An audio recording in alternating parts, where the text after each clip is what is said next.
I don't think I've ever seen Marco Rubio get this fired up. Watch as he explodes at Representative Meeks over the USAID cuts and the foreign policy decisions that the Trump administration are engaged in. You guys gotta check this out. At the State Department. Almost every day if I'm in the country. I travel a lot. It's part of the job. So how much time do you spend at the other jobs if you spend every day at the State Department? Well, now you know I can't offer you 8 hours today to answer every question on this committee, which you were complaining about earlier. Did you anticipate or did you want, when you were sworn in to be the Secretary of State, do you want to have the jobs of USAID administrator? No, I did not apply for those jobs. Did not apply I was asked to serve in those roles, and I'm happy to do it. The archives are doing great. Based upon your testimony earlier, in some of these other departments, they were duplicative. So if it's duplicative, then get rid of them. Well, you would have to pass a law to do that if you want to combine those 4 offices in your reorg.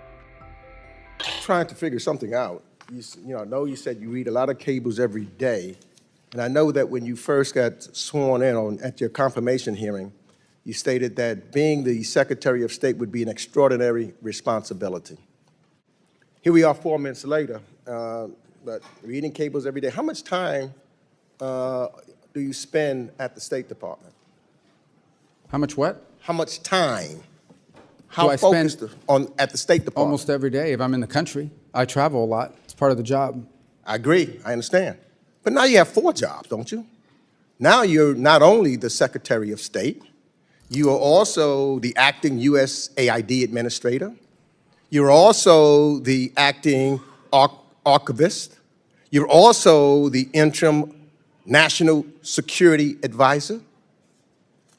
You cannot spend every day at the State Department and then neglect your other jobs that you have the responsibility to do. So how much time do you spend at the other jobs if you spend every day at the State Department? Well, now you know I can't offer you 8 hours today to answer every question on this committee, which you were complaining about earlier. Look, here's the thing. All those jobs are being done. USAID largely has been folded into the... Do you want my answer? Do you want to... No, I just want to know this. Did you anticipate or did you want, when you were sworn in to be the Secretary of State, do you want to have the jobs of USAID administrator? No, I did not apply for those jobs. Did not apply I was asked to serve in those roles, and I'm happy to do it. The archives are doing great. The USAID has been folded under state, so it's a sort of a duplicative role. And the National Security Advisor, which is on an interim basis, has tremendous overlap with what we're doing at the State Department. Well, then why not get rid of all of them and just put everything under you? Get rid of all those departments. If it's not crucial to have someone every day at as a National Security Advisor, you folded in USAID, you saying the archives is fine, get rid of them. Wouldn't that be then waste? Based upon how you have determined there's waste, based upon your testimony earlier, and some of these other departments, they were duplicative. So if it's duplicative, then get rid of them. Well, you would have to pass a law to do that if you want to combine those 4 offices in your reorg. Well, look, that hasn't stopped you in the past because the law requires you to consult with Congress on any proposed reorganization of USAID or the State Department. That hasn't happened. I agree. It should be the Congress's responsibility. Your staff claimed, quote, that you've extensively consulted Congress on your plan to fold USAID into state. But that did not happen. All we members have gotten was 1 hour of a meeting with Pete Morocco, who you later fired and who couldn't answer our most basic questions about the aid freeze. And you've ignored thus far. That's why I want to know about you've ignored nearly 20 letters from this committee seeking information about who, since you took office, as well as,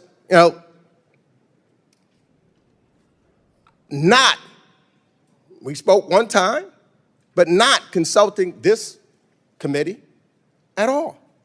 I don't call that extensive consultation. So you're right. Things that you've done should be in collaboration with the United States Congress. But surely the USAID and all of these other things Congress was not consulted one time. Senator Rubio would have demanded it. Well, we've complied with every part of the law. Every single part of the law has been complied with, including you, for example, have written us 16 letters You've been briefed on 7 of them. Some of them we couldn't answer, and we told you why we couldn't answer, because they were subject to litigation. 4, you've gotten answers in writing, and 5 we've gotten just in the last few days. Well, 16 letters. I've been there 17 weeks. You write me a letter a week. I'm going to yield my last. Where for the first time since the end of the Cold War, the United States had a near-peer competitor and adversary in the state of China. And we need to confront that. And our foreign policy needs to be geared around that and on the realities of this new world. And so what that means is we have to have a State Department that can deliver on a foreign policy that is rooted in the national interest of the United States. To defend the national interest of the United States requires us, number one, to make sure that every dollar we spend and every action we take has to have measurable outcomes that deliver for the American people. They have to either make our country safer, or they have to make our country stronger, or they have to help make our country more prosperous. It has to do at least one of those 3 things. And ideally, whether it's a program or a measure that we take, it should do all 3 of them. Now, what that means is that there are some great causes in the world. There really are. There are some great causes. There are some horrifying things that are happening on the planet. America cannot solve every single one of them. What we need to focus on is prioritizing our foreign policy to those areas that are in our national interest. Now, we will still remain the largest contributor of foreign aid and humanitarian assistance on this planet by far. The United States, even under the budget that's before you today, and the changes we have made, will still contribute more in foreign aid than the next 10 countries combined, than the entire OECD. The next closest country is not China, it's Germany, and it's way behind us, even now. But that foreign aid has to be geared towards our national interest. We need to design a State Department that delivers on that. Yes, we canceled a bunch of contracts in USAID. Some were stupid and outrageous. Others didn't serve the national interest, and others we kept. And we are folding it under the Department of State. And you know why? Because we want it to be part of the toolbox of foreign policy, not a standalone. It is not charity. Foreign aid is not charity. It is designed to further the national interest of the United States. So we will do humanitarian assistance. We will do food assistance. We will do developmental assistance. And we will do security assistance. But we will do it driven by our embassies and our regional bureaus. Because what those issues mean look very different in Guatemala than they may in Chad or in Kenya or in some other part of the world in the Indo-Pacific. And so one of the things that we have tried to do in our reorganization is drive power and influence on policymaking and decision-making to the regional bureaus and ultimately to our embassies. Our embassies, our ambassadors, are the front line of American foreign policy. The most important thing I do every single day is not read memos, it's read cables. Every night I get 10, 15 select cables from stations around the world, different embassies. The best ideas in that building come from the ground up from our embassies.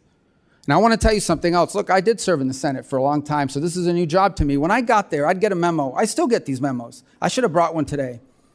In order for an idea to reach me, a decision to reach the Secretary of State, some of these things have to be checked off by 40 people, 40 boxes. And if any one of these people has a question, they can hold it up before the idea even ever gets to me. Now, that sounds like a crazy thing to begin with. We can't afford it in the 21st century. We have to be able to move very quickly. And a case in point is what happened last week. Syria, under a new authority, granted people with some checkered background, is on the verge of collapse potentially. And if it collapses, it will devolve into civil war. And civil war will mean that it will become a playground for ISIS and other jihadists, not to mention Iranian influence coming back in. So there's no guarantee that by outreach and working with the transitional authority in Syria, things are going to work out. It may work out, it may not work out. But if we don't reach out and try, it's guaranteed to not work out. And so we had to move very quickly to action that. If we had not done sanctions relief last week, and now the EU has followed suit, then our partners in the region could not have provided donor dollars so that transitional authority could try to stabilize its governance of the country. That place could have collapsed within weeks and become an ISIS playground once again. There is no way that a traditional system could have delivered on that. It would have gone to the interagency. It would have gone to 6 to 9 months of debate. Any individual could have held it up with an information hold, and we never would have acted. We can't afford it. The world moves too quickly.